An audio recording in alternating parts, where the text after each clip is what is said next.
From the second President Trump announced his plans to address birthright citizenship earlier today, the left freaked out. Now, here's what the president told Axios. We're the only country in the world where a person comes in, has a baby, and the baby is essentially a citizen of the United States for 85 years with all of those benefits. It's ridiculous. It's ridiculous. And it has to end. Have you talked about that with council? Yeah, I have. So where in the process? It's in the process. It'll happen with an executive order.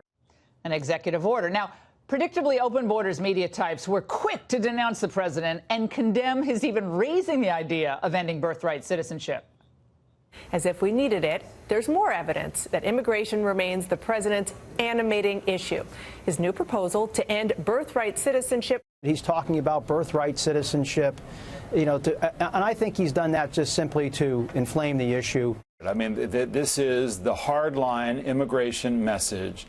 The fear of immigrants changing the way of life of Americans.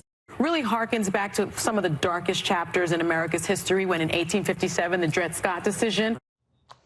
Well, move over Encyclopedia Britannica. Well, look, this is the default behavior of all those afflicted with Trump derangement syndrome when they're faced with an inconvenient truth. They demonize the president and just dismiss out of hand the issue. Heaven forbid we actually present the American people with a factual, unbiased presentation of the issues. Now, first of all, President Trump had already committed to ending birthright citizenship during the campaign.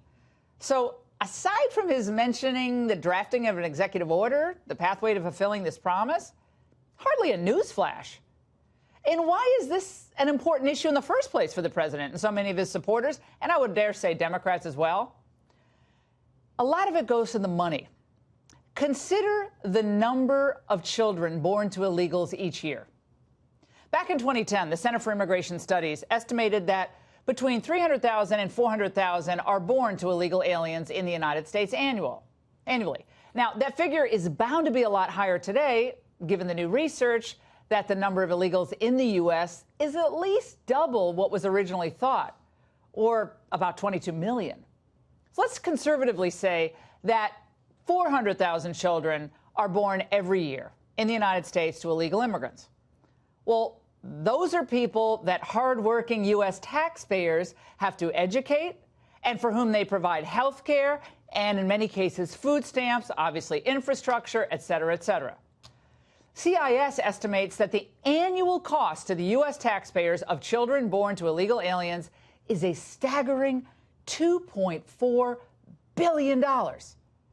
You think our vets and our homeless and our inner city schools could use that money? Maybe we could even pay down some of the debt.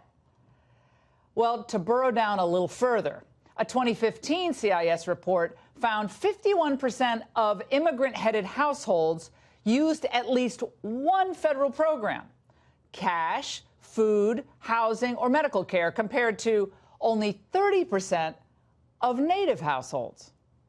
And we aren't just talking, by the way, about folks on visa overstays or who cross the border illegally.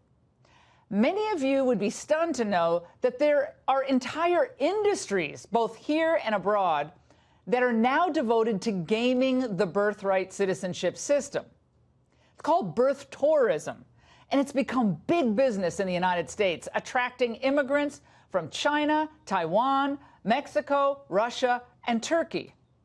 What they do is they purchase package deals where they can come to the U.S. as a visitor for a few months or several months and have their baby on American soil.